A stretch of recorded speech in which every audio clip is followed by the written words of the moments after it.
어머님, 요거트 달콤하죠? 먼저 드세요. 조금 이따 먹을게. 제가 거절하자 며느리 표정이 순간 굳었어요. 그럼 하은이라도 먹어야겠네요. 다음 차례는 내 손녀였습니다. 그 순간 깨달았어요. 이건 우연이 아니라는 걸. 안녕하세요, 여러분. 오늘도 제 이야기를 들으러 와주셔서 고맙습니다. 혹시 지금 어디서 이 이야기를 듣고 계신가요? 집안일 하시면서, 산책하시면서, 아니면 편안히 누워서 들으시는 건가요? 댓글로 꼭 남겨주세요. 저는 김영숙이라고 합니다. 올해 64이에요. 남편을 먼저 떠나보낸 지도 벌써 3년이 됐습니다. 아들 정우가 저를 걱정해서 자기네 집 근처로 이사를 오라고 했어요. 아들 집에서 걸어서 10분 정도 거리에 있는 작은 오피스텔을 얻어줬습니다. 정우는 제 외아들이에요. 어릴 적부터 착하고 말 잘 듣는 아이였죠. 지금은 중견기업에 다니면서 가정을 꾸리고 살고 있어요. 며느리 미선이는 전업주부고 손녀 하은이가 올해 6살입니다. 처음 며느리를 봤을 때가 아직도 생생해요. 시집 올 때 제게 인사하면서 어머님 잘 부탁드립니다 하던 그 목소리가 참 곱더라고요. 저는 속으로 우리 정우가 좋은 사람 만났구나 싶었습니다. 결혼하고 나서도 미선이는 저한테 잘해줬어요. 명절 때마다 음식 준비하는 것도 도와주고 제 생일에는 꼭 케이크를 사다 주고요. 손녀 하은이를 낳고 나서는 제가 종종 아이 봐주러 가곤 했습니다. 기저귀 갈고 분유 먹이고 재우는 일들이 저는 좋았어요. 손주를 보면 힘든 줄도 몰랐죠. 그런데 하은이가 4살쯤 됐을 때부터 뭔가 조금씩 달라지기 시작했어요. 미선이가 제게 하는 말투가 조금씩 차가워지더라고요. 어머님, 그냥 계셔도 돼요. 어머님은 편히 쉬세요. 이런 말들이 자주 나왔습니다. 겉으로는 공손한데 그 말 속에서 선을 긋는 느낌이 들었어요. 아들에게 물어볼까도 생각했지만 그러면 괜히 부부싸움만 만들 것 같았어요. 며느리와 시어머니 사이가 원래 쉽지 않다잖아요. 저도 젊었을 때 시어머니 모시면서 힘들었던 기억이 있어서 며느리 입장도 이해가 갔습니다. 어머님은 그냥 옆에서 지켜만 봐주시면 돼요. 미선이가 웃으며 한 이 말이 제 마음 한구석에 걸렸어요. 지켜보기만 하라는 게 무슨 의미일까요? 도와주지 말라는 건가 아니면 간섭하지 말라는 건가? 저는 그냥 조용히 웃으며 고개를 끄덕였습니다. 그래도 손녀 하은이만 보면 다 괜찮았어요. 하은이는 저를 보면 환하게 웃으며 달려와 안겼어요. 할머니 하고 부르는 그 목소리가 얼마나 예쁜지 몰라요. 저는 하은이 손을 잡고 동네 놀이터에 가서 그네를 밀어주고 미끄럼틀을 함께 타곤 했습니다. 그 시간들이 제게는 정말 행복했어요. 어느 날 제가 하은이랑 놀이터에서 놀다가 집에 돌아왔는데 미선이가 거실에 앉아 있었어요. 표정이 좀 굳어 있더라고요. 어머님, 하은이 너무 오래 밖에 있었어요. 감기 걸리면 어떡해요? 하은이는 겨우 1시간 정도 놀았을 뿐인데 말이에요. 저는 미안해, 조심할게라고 했습니다. 그날 이후로 미선이는 제가 하은이를 데리고 나갈 때마다 시간을 체크하는 것 같았어요. 점점 더 제가 할 수 있는 일이 줄어들었습니다. 밥을 해줘도 어머님, 하은이는 이런 거 안 먹어요. 옷을 입혀줘도 어머님, 요즘은 이렇게 안 입혀요라는 말이 돌아왔어요. 저는 그냥 그래, 알았어라고만 했습니다. 며느리 기분 상하게 할까봐 아무 말도 못했죠.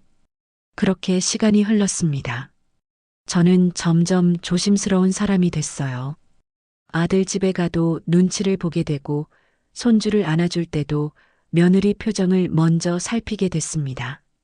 하지만 속으로는 외로웠어요. 남편도 없고 아들은 바쁘고 며느리는 거리를 두고 제가 기댈 곳은 손녀뿐이었는데 그마저도 자유롭지 못했으니까요. 그래도 하은이 웃는 얼굴만 보면 다 괜찮다고 그렇게 스스로를 달랬습니다.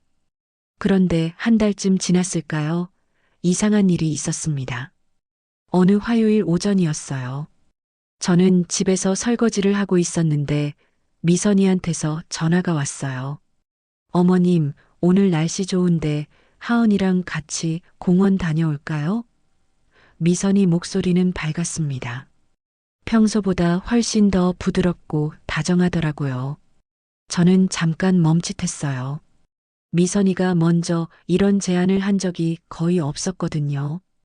보통은 제가 하은이 보러 가도 될까? 하고 물어보면 네, 오세요 정도로 대답하는 게 전부였는데 말이죠. 그래, 좋지. 몇 시에 갈까? 제가 물었습니다. 1시쯤 어떠세요? 집 앞 공원에서 만나요. 미선이 말했어요. 저는 기분이 좋았습니다. 며느리가 먼저 손을 내밀어 주는 것 같아서요. 어쩌면 제가 너무 조심스럽게 굴어서 미선이도 불편했던 건 아닐까.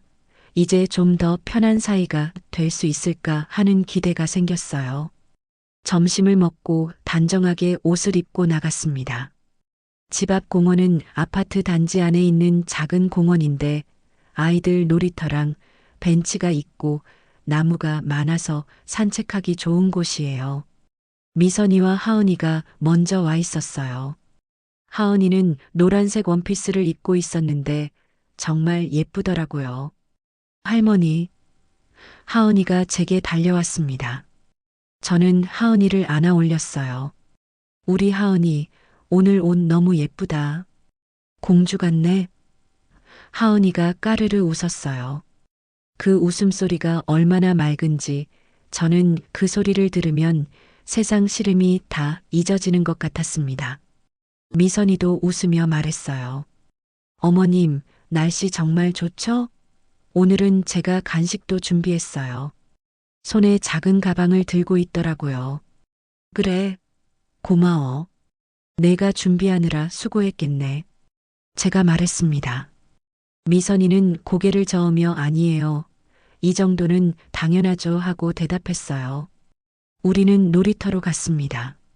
하은이는 그네를 타겠다고 했어요. 저는 하은이를 그네에 태우고 살살 밀어줬습니다. 높이 높이. 하은이가 소리쳤어요. 저는 알았어 하고 더 조심스럽게 밀었어요. 한참 놀고 나니 하은이가 땀을 흘리더라고요. 하은아, 이제 쉬자. 벤치 가서 앉아 있을까? 제가 물었습니다. 하은이가 고개를 끄덕였어요. 우리는 나무 그늘 아래 있는 벤치로 갔습니다. 미선이가 가방에서 물티슈를 꺼내 하은이 얼굴을 닦아줬어요. 어머님도 앉으세요. 피곤하시죠? 미선이 제 옆자리를 가리키며 말했습니다. 저는 앉으면서 아니야, 괜찮아. 손주랑 노는 게 무슨 피곤하겠니 하고 웃었어요. 미선이도 웃으며 가방을 뒤적이기 시작했습니다. 그때였어요. 저는 미선이 손놀림을 보고 있었습니다. 미선이가 가방 안쪽 깊숙한 곳에서 뭔가를 꺼냈어요. 그런데 그걸 다시 안으로 밀어넣더라고요. 아주 빠르게요. 그리고 겉쪽에 있던 요거트를 꺼냈습니다. 딸기 요거트였어요. 순간이 참 짧았어요. 1초도 안 되는 시간이었을 거예요. 하지만 제 눈에는 또렷하게 보였습니다. 미선이가 먼저 꺼냈다가 다시 넣은 그 물건. 그게 뭔지는 정확히 보이지 않았지만 작은 봉투 같았어요. 흰색이나 투명한 색깔의 봉투요. 제 심장이 이상하게 쿵하고 내려앉는 느낌이 들었습니다. 미선이가 왜 그걸 다시 넣었을까? 그게 뭐길래 꺼냈다가 다시 넣은 걸까? 요거트 달콤하죠? 미선이가 웃으며 말했습니다. 딸기 요거트 뚜껑을 열면서요. 저는 미선이 얼굴을 봤어요. 평소와 똑같은 표정이었어요. 하은아, 요거트 먹을래? 미선이가 하은이에게 물었습니다. 그런데 하은이는 싫어. 나는 저기 가서 놀래하고는 모래놀이터 쪽으로 뛰어갔어요. 아이들이 원래 그렇잖아요. 먹는 것보다 노는 게 더 재미있으니까요. 미선이는 요거트를 다시 가방에 넣으려다가 멈칫했습니다. 그리고 저를 보며 말했어요. 어머님, 그럼 이거 드실래요? 냉장고에 있던 건데 안 먹으면 버려야 해서요. 저는 아, 그래. 그럼 내가 먹을게 하고 대답했습니다. 요거트를 받아들면서도 마음 한구석이 불편했어요. 아까 그 장면이 자꾸 머릿속에 떠올랐거든요. 미선이가 가방에서 뭔가를 꺼냈다가 다시 넣고 그 다음에 요거트를 꺼낸 그 순서요. 왜 그랬을까? 혹시 요거트에 뭔가를 넣으려고 했던 걸까? 아니에요. 그럴 리가 없죠. 제가 미친 생각을 하고 있는 거예요. 며느리가 시어머니한테 그런 짓을 할 이유가 뭐가 있겠어요? 그냥 우연이었을 거예요. 미선이가 가방을 정리하다가 뭔가 순서가 바뀐 것 뿐이겠죠. 하지만 요거트를 손에 든 채로 저는 바로 먹을 수가 없었어요. 이상하게 손이 떨렸습니다.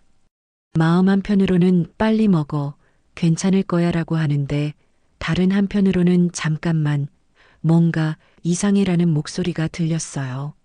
어머님, 안 드세요? 미선이가 물었습니다. 저는 웃으며 응, 먹어야지.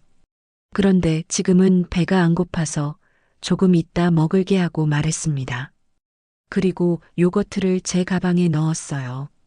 그 순간 미선의 눈썹이 미세하게 움직였어요. 입꼬리도 살짝 내려갔고요. 1초도 안 되는 변화였지만 저는 놓치지 않았습니다. 미선이는 금방 다시 웃었지만요. 이건 뭔가 잘못됐어요. 분명히 잘못됐습니다. 공원에서 돌아온 뒤 저는 집에 혼자 앉아 있었습니다.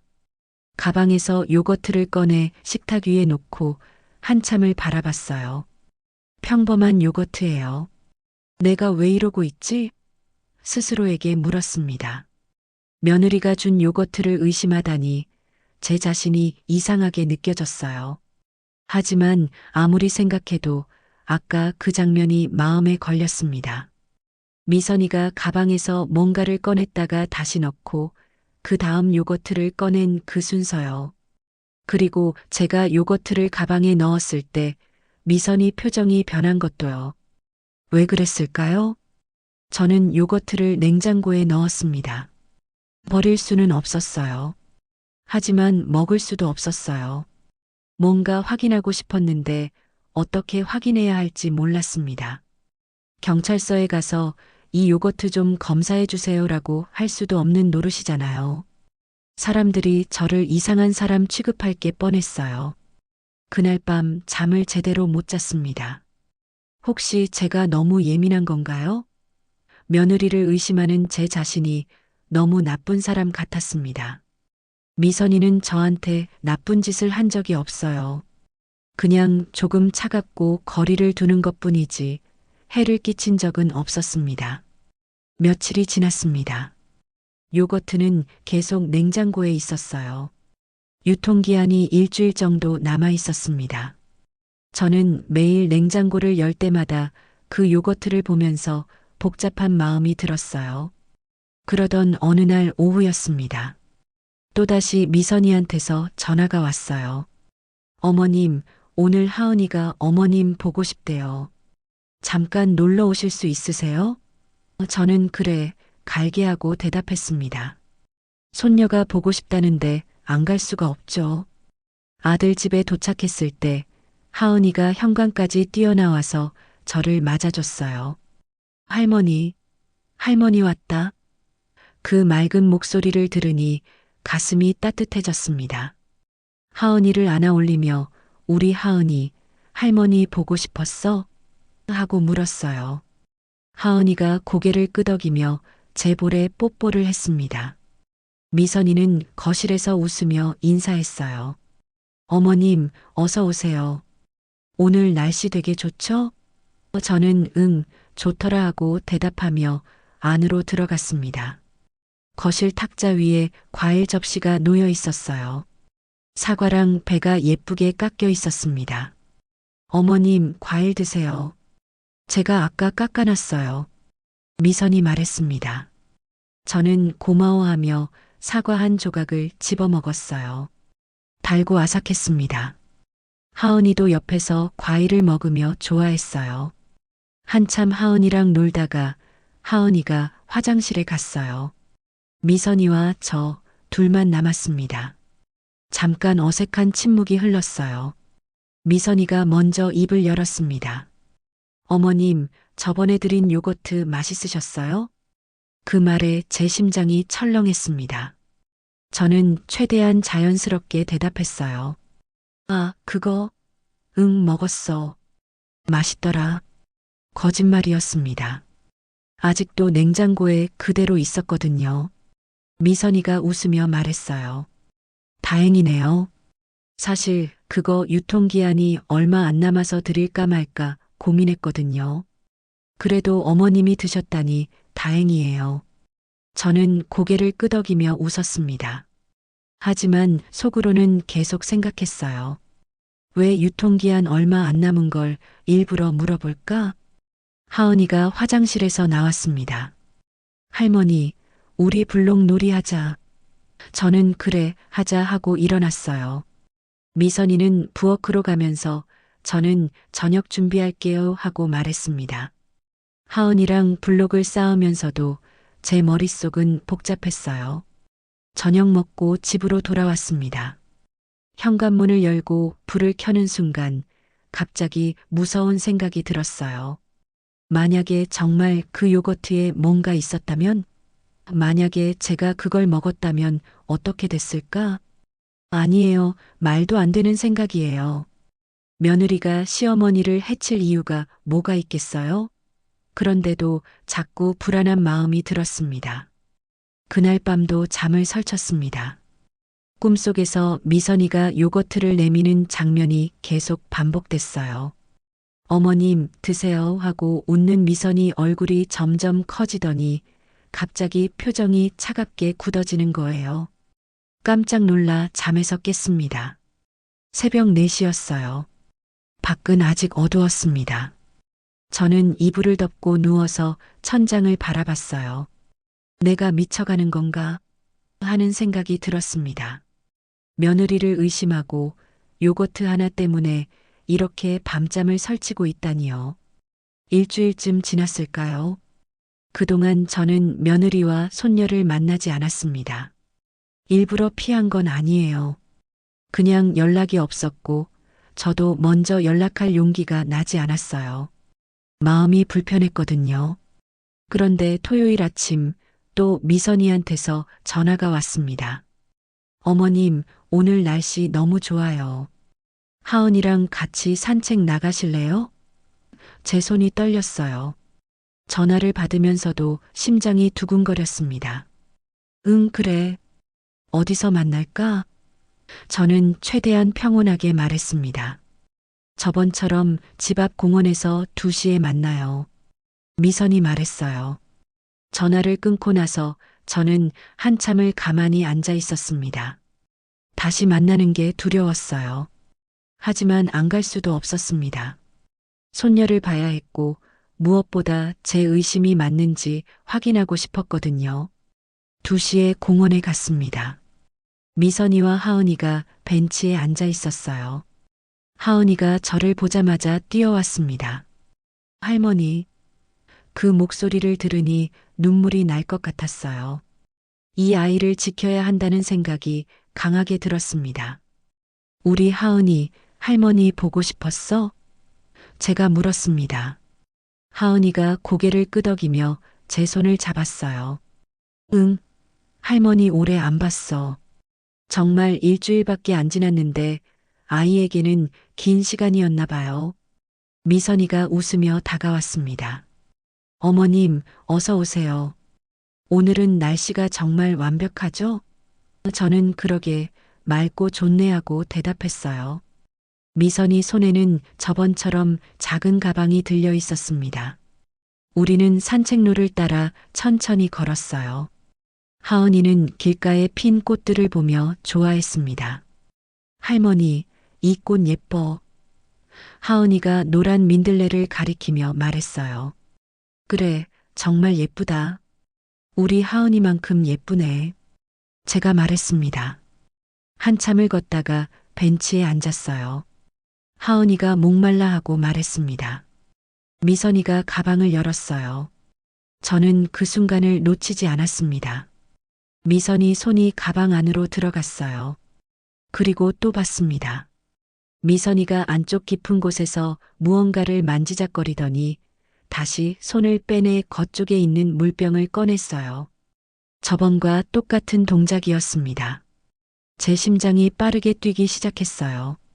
미선이는 물을 하은이에게 줬습니다. 하은이가 물을 마시는 동안 미선이는 다시 가방을 뒤적였어요. 그리고 꺼낸 게 뭔지 아세요?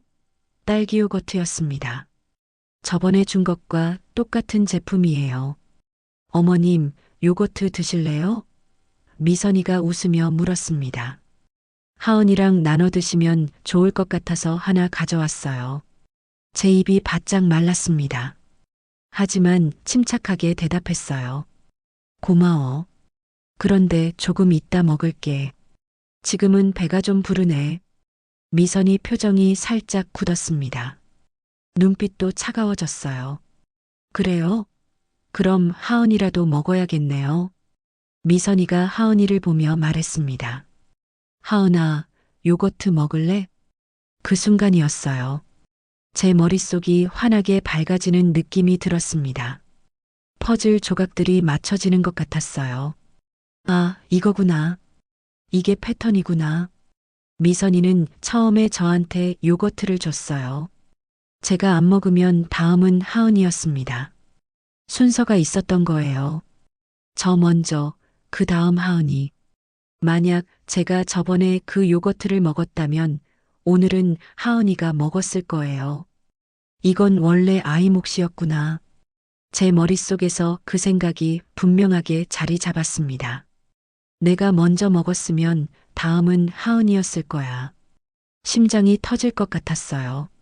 하지만 겉으로는 아무렇지 않은 척 했습니다. 하은아, 잠깐만. 제가 하은이 손을 잡으며 말했어요. 할머니가 화장실 좀 다녀올게. 하은이도 같이 갈래? 하은이가 고개를 끄덕였습니다. 응, 나도 갈래. 저는 하은이 손을 꼭 잡고 일어났어요. 미선이가 금방 오세요 하고 말했지만 저는 돌아보지 않았습니다. 화장실로 가는 길에 제 손은 계속 떨렸어요. 하은이가 할머니, 손이 왜 떨려? 하고 물었습니다. 아니야, 괜찮아. 할머니가 좀 추운가 봐. 거짓말이었어요. 추운 게 아니라 무서웠던 거죠.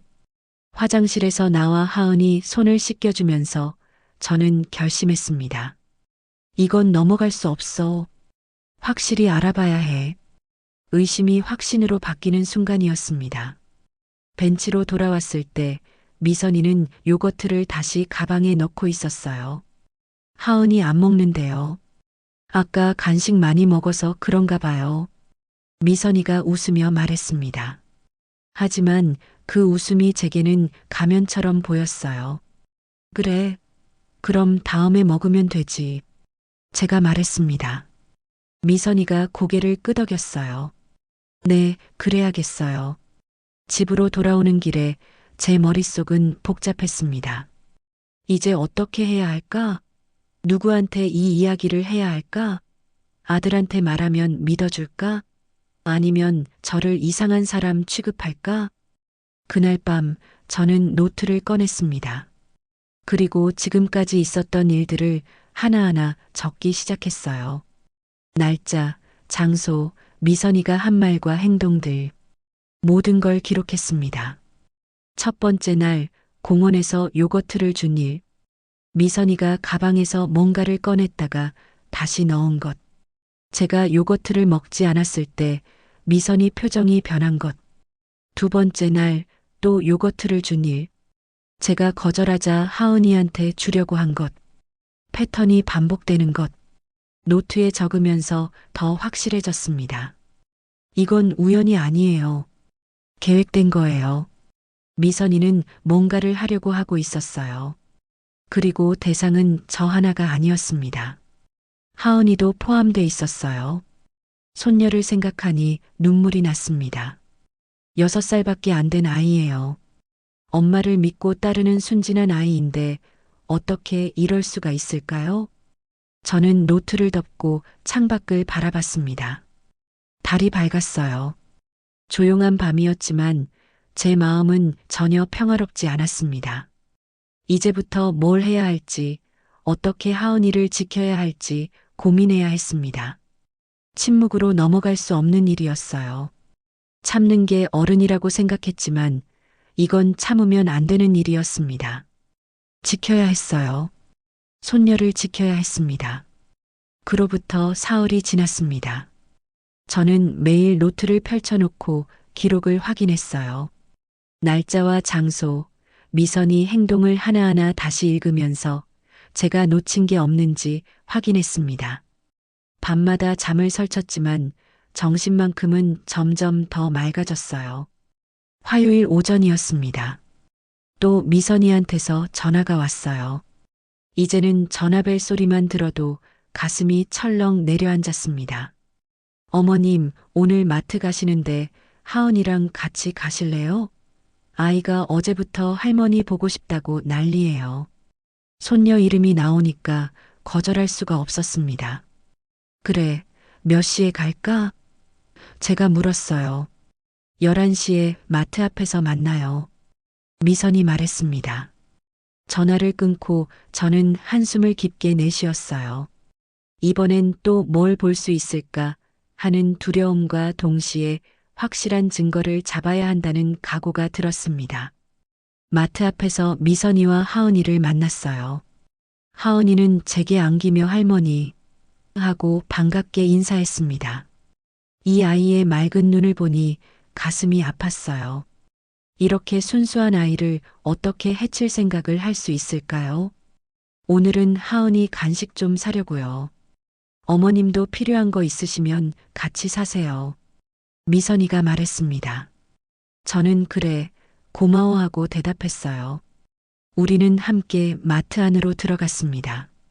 장을 보는 동안 저는 미선이를 계속 관찰했어요. 미선이는 하은이한테 과자랑 주스를 골라주고 과일도 몇 개 담았습니다. 평범한 엄마의 모습이었어요. 겉으로 보기엔 아무 문제 없는 자상한 엄마였습니다. 계산을 마치고 밖으로 나왔을 때였어요. 어머님, 저기 카페에서 잠깐 쉬었다 갈까요? 하은이도 목마를 것 같고요. 미선이가 마트 옆에 있는 작은 카페를 가리키며 말했습니다. 저는 고개를 끄덕였어요. 카페에 앉아 하은이는 딸기 주스를 마셨습니다. 저는 커피를 주문했고 미선이는 아이스티를 시켰어요. 하은이가 주스를 마시며 좋아하는 모습을 보니 이 평화로운 순간이 얼마나 소중한지 느껴졌습니다. 어머님, 잠깐 화장실 다녀올게요. 하은이 좀 봐주시겠어요? 미선이가 일어서며 말했습니다. 그래, 다녀와.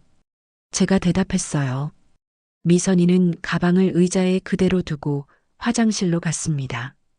그 순간 저는 결정을 내렸습니다. 가방을 봐야 한다고요. 지금이 아니면 기회가 없을 것 같았어요. 심장이 빠르게 뛰었지만 손을 뻗었습니다. 하은아, 할머니 핸드폰 좀 봐줄래? 제가 하은이에게 핸드폰을 건네며 말했어요. 하은이가 핸드폰으로 게임을 시작하는 동안 저는 조용히 미선이 가방을 열었습니다. 가방 안은 복잡했어요. 지갑, 휴지, 손수건, 립스틱이 보였습니다. 저는 더 깊이 손을 넣었어요. 그리고 만졌습니다. 안쪽 깊숙한 곳에 있는 뭔가를요. 작은 봉투였어요. 투명한 지퍼백이었습니다. 저는 그걸 살짝 꺼내봤어요. 안에 흰색 가루가 들어 있었습니다. 양은 많지 않았어요. 한 스푼 정도, 그 정도의 양이었습니다. 순간 숨이 멎는 것 같았어요. 이게 뭘까요? 설탕일까요? 소금일까요? 아니면 다른 거일까요? 제 손이 떨렸습니다. 그 봉투를 다시 가방 안으로 넣으면서 저는 정확한 위치를 기억했어요. 화장실 문이 열리는 소리가 들렸습니다. 저는 재빨리 가방을 원래대로 놓고 하은이한테 집중하는 척 했어요. 하은아, 재미있어? 제가 물었습니다. 응, 재미있어. 하은이가 웃으며 대답했어요. 미선이가 돌아왔습니다. 오래 기다리셨죠? 미선이가 웃으며 앉았어요. 아니야, 괜찮아. 저는 최대한 자연스럽게 대답했지만 속으로는 심장이 터질 것 같았습니다. 어머님, 요거트 하나 드릴까요? 마트에서 샀는데 유통기한이 오늘까지거든요. 미선이가 쇼핑백에서 익숙한 딸기 요거트를 꺼냈습니다. 또 그 요거트였어요. 똑같은 제품이었습니다. 이제는 확실히 알았어요. 이건 우연이 아니었습니다. 미선이는 계속 같은 요거트를 같은 방식으로 제게 주려고 했어요. 그리고 가방 안에는 그 봉투가 들어 있었고요. 고마워. 그런데 나 지금 배불러서 집에 가서 먹을게. 제가 말했습니다. 미선이 얼굴에 짜증이 스쳤어요. 아주 짧은 순간이었지만 저는 분명히 봤습니다. 입술이 살짝 일그러졌어요. 매번 안 드시네요. 왜 그러세요? 미선이 목소리에 날이 서 있었습니다. 미안해. 요즘 소화가 잘 안 돼서 그래. 나이가 드니까 유제품이 잘 안 맞나 봐. 제가 웃으며 둘러댔어요. 미선이는 더 이상 말하지 않았지만 표정은 굳어 있었습니다. 그럼 하은이라도 먹어야겠네요. 미선이가 요거트를 열려고 했어요. 그 순간 제가 재빨리 말했습니다. 하은아, 방금 주스 마셨잖아. 배 아프겠다. 나중에 집에서 먹자. 하은이가 고개를 끄덕였어요. 응, 나 배불러. 미선이는 잠깐 멈칫하더니 요거트를 다시 가방에 넣었습니다. 그 표정이 제게는 완전히 다르게 보였어요. 실망과 분노가 섞인 얼굴이었습니다. 카페를 나오면서 제 다리가 후들거렸어요. 하지만 걸음은 멈추지 않았습니다. 하은이 손을 꼭 잡고 걸었어요. 이 아이를 반드시 지켜야 한다는 생각뿐이었습니다. 집에 돌아와 문을 닫는 순간 저는 주저앉았습니다. 온몸에 힘이 빠졌어요. 하지만 동시에 정신은 너무나 또렷했습니다. 이제 확실해졌어요. 이건 실수가 아니에요. 미선이는 의도적으로 뭔가를 하려고 했고 대상은 저 혼자가 아니었어요. 하은이도 포함돼 있었습니다. 노트를 꺼내 오늘 일을 기록했습니다. 가방 안에 흰색 가루, 또다시 나온 요거트, 미선이 변한 표정과 목소리, 모든 걸 상세히 적었어요. 증거를 모아야 했습니다. 누가 봐도 믿을 수 있는 증거를요. 밤이 깊어갔습니다. 창밖을 보니 별이 총총했어요. 예쁜 밤이었지만 제 마음은 무거웠습니다. 이제 행동해야 할 때가 왔어요. 더 이상 혼자 끙끙 앓고 있을 수는 없었습니다. 누군가에게 말해야 했어요. 아들한테 말해야 할까요? 아니면 다른 사람한테 도움을 청해야 할까요? 밤새 고민했습니다. 결정을 내려야 했어요. 손녀의 안전이 걸린 문제였으니까요. 다음 날 아침 저는 결심했습니다. 더 이상 혼자 감당할 수 없었어요. 아들에게 말해야 했습니다. 정우한테 전화를 걸었어요. 정우야, 엄마야.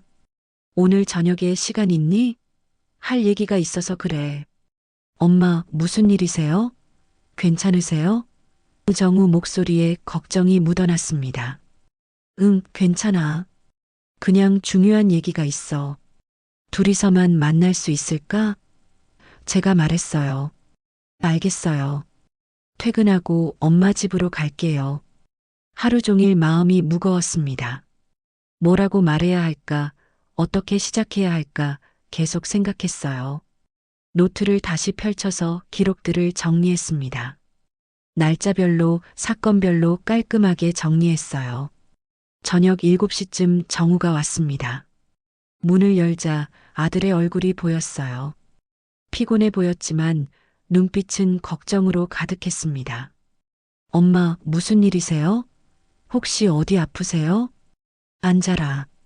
커피 줄까? 제가 물었습니다. 아니요, 괜찮아요. 그보다 빨리 말씀해 주세요. 걱정돼서요. 정우가 소파에 앉으며 말했어요. 저도 앞에 앉았습니다. 한참을 입을 열지 못했어요. 어떻게 말을 꺼내야 할지 막막했습니다. 정우야, 엄마가 하는 말 끝까지 들어줄 수 있겠니? 제가 조심스럽게 물었습니다. 네, 물론이죠. 무슨 일이세요? 정우가 몸을 앞으로 기울이며 물었어요. 저는 깊게 숨을 들이쉬었습니다. 며느리 얘긴데. 그 말에 정우 표정이 조금 변했어요. 미선이요? 무슨 일인데요? 조심스러운 목소리였습니다. 저는 노트를 꺼냈어요. 이것 좀 봐. 엄마가 지난 몇 주 동안 기록한 거야. 정우가 노트를 받아들었습니다. 한 장 한 장 넘기면서 읽더니 고개를 들어 저를 봤어요.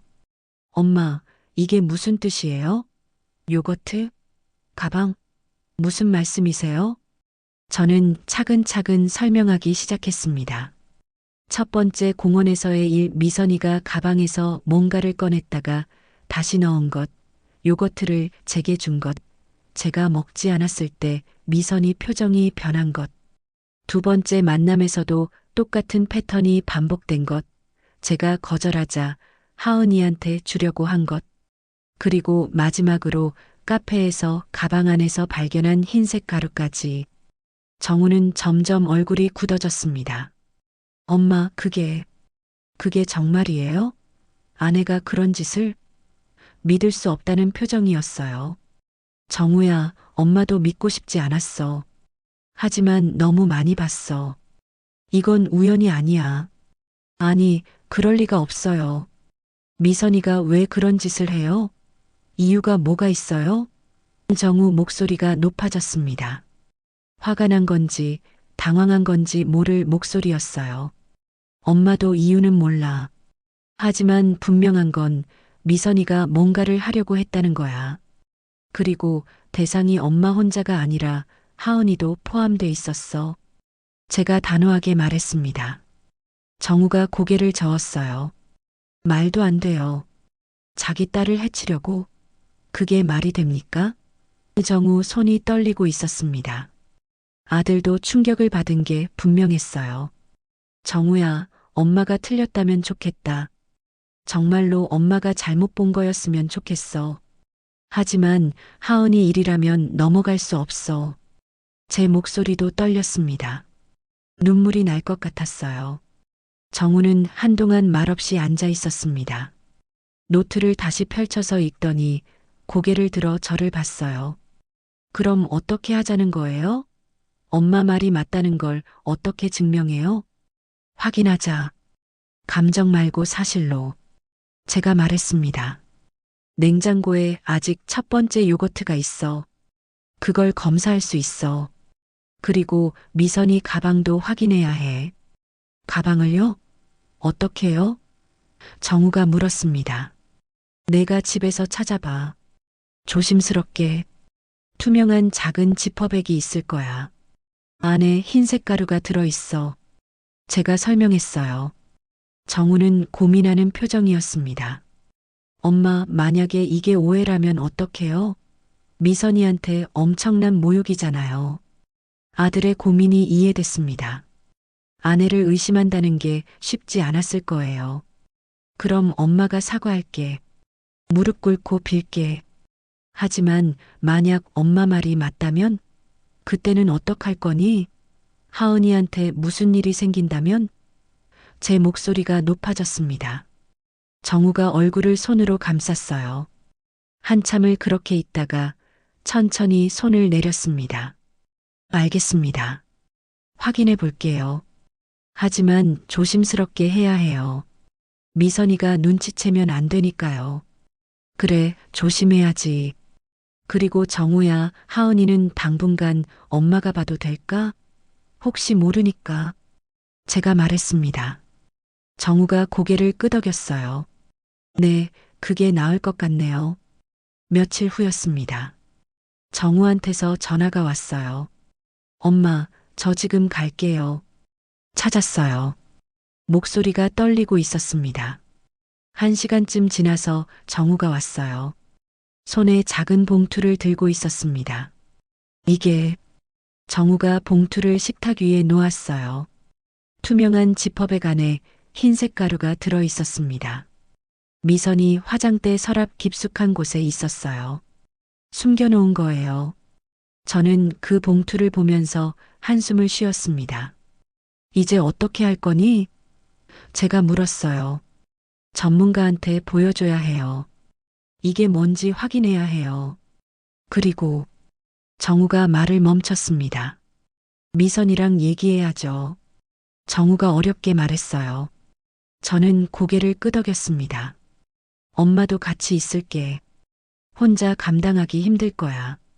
그날 밤 우리는 전문 상담가한테 연락했습니다. 상황을 설명하고 그 가루를 검사하기로 했어요. 결과가 나올 때까지 며칠이 걸렸는데 그 시간이 정말 길게 느껴졌습니다. 결과가 나왔습니다. 수면제였어요. 아주 강한 수면제. 성인 용량의 몇 배가 들어 있었습니다. 정우는 그 결과지를 보고 주저앉았어요. 이럴 수가. 정말 이럴 수가. 저도 울었습니다. 제 의심이 맞았다는 게 슬펐어요. 며느리가 정말 그런 짓을 하려고 했다는 게 믿기지 않았습니다. 하지만 동시에 하은이를 지킬 수 있어서 다행이었어요. 이제 대면해야 했습니다. 미선이와 마주 앉아 진실을 들어야 했어요. 침묵이 죄가 되는 순간이 온 거죠. 더 이상 참고 넘어갈 수 없었습니다. 토요일 오후였습니다. 저와 정우는 상담 전문가 선생님과 함께 정훈의 집 거실에 앉아 있었어요. 미선이는 아무것도 모르는 상태였습니다. 정우가 오늘 가족 상담이 있다고만 말했거든요. 미선이가 거실로 들어왔습니다. 저를 보고 깜짝 놀라는 표정이었어요. 어머님, 왜 여기 계세요? 그리고 낯선 사람을 보며 물었습니다. 이분은 누구세요? 앉아. 정우가 낮은 목소리로 말했습니다. 평소와 다른 톤이었어요. 미선이는 뭔가 이상함을 느낀 듯 천천히 소파에 앉았습니다. 무슨 일이에요? 상담 선생님이 조용히 말문을 열었어요. 안녕하세요. 저는 가족 상담을 전문으로 하는 김현주입니다. 오늘은 중요한 이야기를 나누려고 이 자리를 마련했습니다. 미선이 얼굴이 점점 굳어졌어요. 대체 무슨 일인데 이러는 거예요? 목소리에 불안이 묻어났습니다. 정우가 식탁 위에 투명한 지퍼백을 올려놓았어요. 흰색 가루가 들어있는 그 봉투를요. 이게 뭐야? 정우가 물었습니다. 미선이는 그 봉투를 보는 순간 얼굴이 새하얗게 변했어요. 입술이 파르르 떨렸습니다. 그건 수면제야. 그것도 아주 강한 거. 어른 기준으로도 과다 복용량이야. 정우 목소리가 떨렸습니다. 이걸 왜 숨겨놨어? 화장대 깊숙한 곳에? 미선이는 대답하지 못했습니다. 고개를 숙인 채 손가락만 꼼지락거렸어요. 저는 조용히 말했습니다. 미선아, 이걸 요거트에 넣으려고 했지? 그 말에 미선이 고개가 확 올라갔어요. 아니에요. 저는 말을 잇지 못했습니다. 눈물이 차올랐어요. 저는 그냥 뭐야? 시어머니한테 먹이려고 한 거야? 아니면 우리 딸한테? 정우가 소리쳤습니다. 처음 보는 아들의 모습이었어요. 화가 나고 상처받은 사람의 얼굴이었습니다. 미선이가 울기 시작했습니다. 저도 몰랐어요. 제가 왜 그랬는지. 저도 무서웠어요. 흐느끼는 목소리였어요. 상담 선생님이 부드럽게 말했습니다. 천천히 말씀해 보세요. 무엇이 무서웠나요? 아이 키우는 게요. 하은이 키우는 게 너무 힘들었어요. 미선이가 얼굴을 손으로 가리며 말했습니다. 밤에도 못 자고 항상 예민하고 뭘 해도 불안하고 제가 잘못하면 아이가 다칠 것 같고 제 탓에 아이가 병들까봐 무서웠어요. 저는 그 말을 들으며 가슴이 아팠습니다. 육아가 힘든 건 알았어요. 하지만 그게 이런 행동의 이유가 될 수는 없었습니다. 그래서 약을 먹이려고 한 거야? 엄마한테도 아이한테도? 미선이가 고개를 저었어요. 처음엔 그게 아니었어요. 그냥 제가 좀 쉬고 싶었어요. 잠깐이라도 조용했으면 좋겠다고 생각했어요. 근데 어느 순간부터 목소리가 작아졌습니다. 통제가 안 됐어요. 그럼 어머니한테는 왜 그런 거야? 정우가 물었습니다. 미선이는 한참을 침묵하다가 입을 열었어요. 어머님이 자꾸 하은이한테 잘해주시잖아요. 제가 못하는 걸 다 하시고 그게 싫었어요. 제 심장이 쿵 하고 내려앉았습니다. 제가 잘해준 게 미선이한테는 비교가 됐던 거예요. 엄마로서 부족하다는 걸 확인시켜주는 거였던 거죠. 그래서 나를 없애려고 한 거니? 미선이가 얼굴을 들었어요. 눈물 범벅이 된 얼굴이었습니다. 저도 미친 거 알아요. 정말 미쳤던 거예요. 매일 머릿속으로 나쁜 생각만 들고 잠도 못 자고 약을 먹어도 소용없고 상담 선생님이 조심스럽게 물었습니다. 미선 씨, 산후우울증 진단을 받으신 적 있나요? 미선이가 고개를 저었어요. 병원 갈 시간도 없었어요. 애 키우느라 혼자 앓고 있었구나. 선생님이 말했습니다. 하지만 미선 씨, 힘든 건 이유가 될 수 없어요. 특히 아이한테는요. 저도 말했습니다. 미선아, 내가 힘든 건 이해해. 육아가 쉽지 않다는 것도 알아. 하지만 아이는 내 불안을 대신 짊어질 존재가 아니야. 하은이는 엄마의 짐이 아니라 엄마가 지켜줘야 할 생명이야. 미선이가 더 크게 울었습니다. 알아요. 다 알아요. 제가 나쁜 엄마예요. 자격이 없어요. 정우가 벽을 주먹으로 쳤어요. 이럴 거면 왜 나왔어? 왜 나한테도 말 안 했어? 말해봤자 당신이 뭘 해줄 건데요? 미선이도 소리쳤습니다. 당신은 항상 회사에만 있잖아요. 집에 오면 피곤하다고 누워만 있고, 아이 울어도 못 들은 척하고, 저 혼자 다 감당했어요. 거실이 조용해졌습니다. 정우도 미선이도 숨을 헐떡이며 서로를 바라봤어요. 상담 선생님이 차분하게 말했습니다. 두 분 다 힘드셨네요.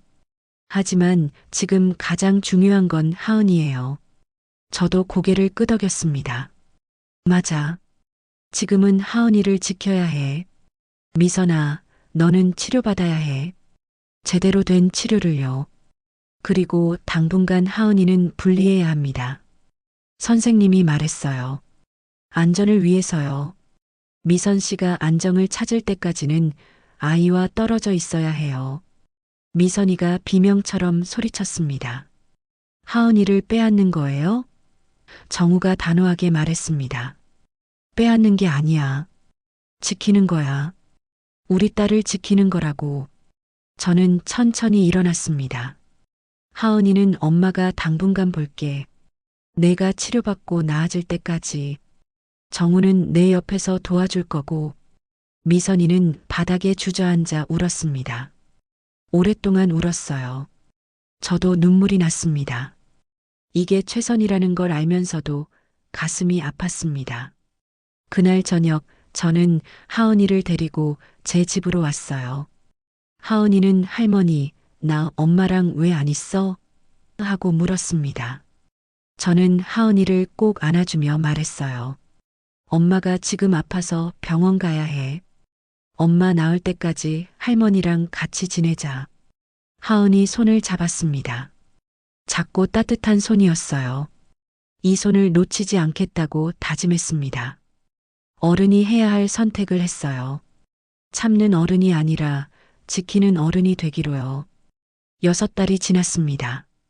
봄이 지나고 여름이 왔다가 이제 가을 끝자락이에요. 하은이는 제 집에서 지내고 있습니다. 처음 몇 주는 힘들었어요. 하은이가 밤마다 엄마를 찾으며 울었거든요. 할머니, 엄마 언제 와? 그 물음에 답할 때마다 가슴이 아팠습니다. 하지만 시간이 약이라고 하잖아요. 하은이는 점점 웃음을 되찾았어요. 유치원도 다니기 시작했고 친구들도 사귀었습니다. 아침마다 제 손을 잡고 유치원 가는 하은이를 보면 이 선택이 옳았다는 걸 느낍니다. 미선이는 치료를 받고 있어요. 정신과 상담과 약물 치료를 병행하고 있습니다. 정우가 매주 저한테 전화해서 근황을 알려줘요. 엄마, 미선이가 많이 좋아졌어요. 약도 잘 먹고 상담도 열심히 받고 있어요. 한 달에 한 번쯤 미선이와 하은이가 만납니다. 상담 선생님 입회하에 짧은 시간 동안이요. 처음엔 어색했어요. 미선이도 하은이도 서로를 어떻게 대해야 할지 몰랐습니다. 하지만 지금은 조금씩 나아지고 있어요. 지난주에도 만남이 있었습니다. 저도 함께 갔어요. 상담실 안에서 미선이와 하은이가 블록놀이를 했습니다. 미선이 표정이 예전과 달랐어요. 덜 긴장하고 더 편안해 보였습니다. 하은아, 엄마가 이렇게 싸우면 어때? 미선이가 조심스럽게 물었어요. 하은이가 고개를 끄덕이며 웃었습니다. 좋아요. 엄마 잘한다. 그 모습을 보니 눈물이 날 뻔했어요. 천천히지만 관계가 회복되고 있었습니다. 만남이 끝나고 밖으로 나왔을 때 미선이가 저한테 다가왔어요.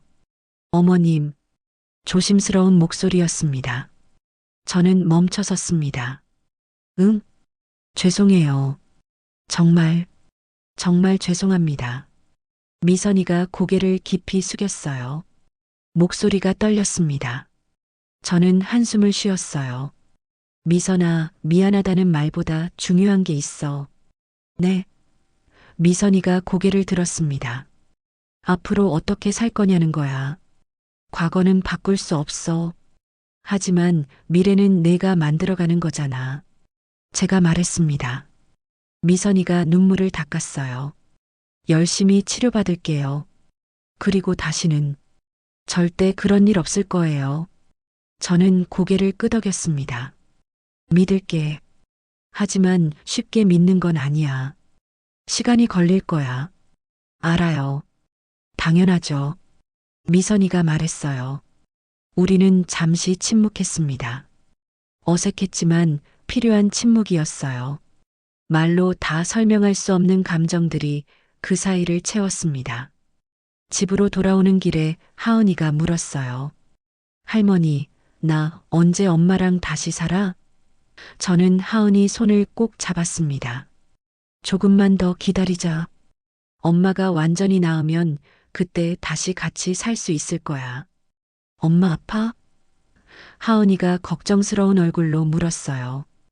응, 아파. 근데 나아지고 있어. 조금씩 좋아지고 있어. 제가 말했습니다. 하은이가 고개를 끄덕이며 그럼 빨리 나았으면 좋겠다 하고 말했어요. 어느 토요일 오후였습니다. 하은이랑 마트에 갔다가 과자 코너를 지나가는데 하은이가 멈춰 섰어요. 요거트 코너였습니다. 딸기 요거트가 진열돼 있었어요. 할머니, 저거. 하은이가 요거트를 가리켰습니다. 제 심장이 쿵했어요. 그 요거트를 보니 그날의 기억이 떠올랐거든요. 하지만 하은이는 순수하게 물었어요. 저거 맛있어요? 저는 깊게 숨을 들이쉬었습니다. 응, 달콤하지. 먹어볼래? 하은이가 환하게 웃으며 고개를 끄덕였어요. 응. 저는 요거트를 집어들었습니다. 집에 와서 요거트를 냉장고에 넣으면서 예전 일이 떠올랐어요. 그때 그 요거트는 위험이었어요. 의심이었고 두려움이었습니다. 하지만 지금 이 요거트는 그냥 간식이에요. 하은이가 좋아하는 달콤한 간식일 뿐이죠. 저녁을 먹고 하은이가 할머니, 요거트 먹어도 돼? 하고 물었습니다. 그래, 먹자. 제가 냉장고에서 요거트를 꺼냈어요. 뚜껑을 열어 하은이한테 줬습니다. 하은이가 한 스푼 먹더니 웃었어요. 할머니, 이거 진짜 달콤해. 그 웃음을 보니 제 마음도 따뜻해졌습니다. 그래, 정말 달콤하지? 제가 물었어요. 응, 할머니도 먹어봐. 하은이가 스푼을 제 입으로 가져왔어요. 저는 잠깐 멈칫했습니다. 하지만 입을 벌렸어요. 달콤했어요. 정말로 달콤했습니다. 아무 걱정 없이 달콤했어요. 맛있지? 하은이가 물었습니다. 응, 맛있다. 우리 하은이가 나눠줘서 더 맛있네. 제가 웃으며 말했어요. 하은이가 까르르 웃었습니다. 그날 밤 하은이를 재우고 창가에 앉았어요. 달빛이 밝았습니다. 지난 6달을 돌아봤어요. 힘든 시간이었지만 후회는 없었습니다. 침묵으로 덮지 않았기 때문이에요. 완전한 화해가 됐냐고요? 아니에요. 아직 멀었습니다. 미선이를 완전히 용서했냐고요?